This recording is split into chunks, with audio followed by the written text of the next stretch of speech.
This video is going to describe all the different styles of roof linings that come out in the VX to the VZ range of Holden Commodores. This is a sedan headliner board we're looking at right now. It has a sunglasses console up the front. The rest of the board's universal, same across all models. Whereas this board doesn't have that sunglasses console up the front, but it does have the rear middle dome light. So that's what changes on those two. And then if we come to a Ute model, they all pretty much are going to have just the rear dome light. They're not designed to suit a sunglasses console up the front.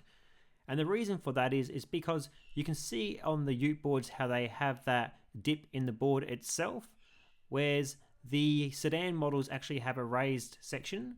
So they can be basically designed to suit a sunglasses console. But if you were to try to fit one into this vehicle on the Ute models, say an aftermarket option, you're going to run into issues with gaps around the sunglasses console itself, because you can see here it's got a raised section that fills in that gap. So that's the summary of all the different styles of headliner boards. Now I'll show the fabrics that suit these boards.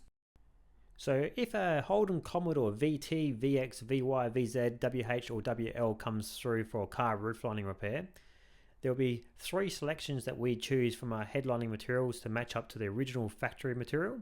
So if your car came out with a charcoal black or shadow grey, well then we would choose our number 5 anthracite material, flat knit.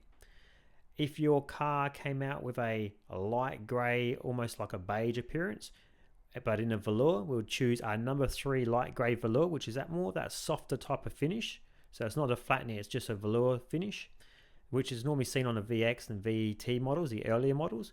And then if your car came out with the light grey but in the flat knit, circular knit, which is that more of that weaving type of style, well then we would choose our number 7 cappuccino light grey flat knit.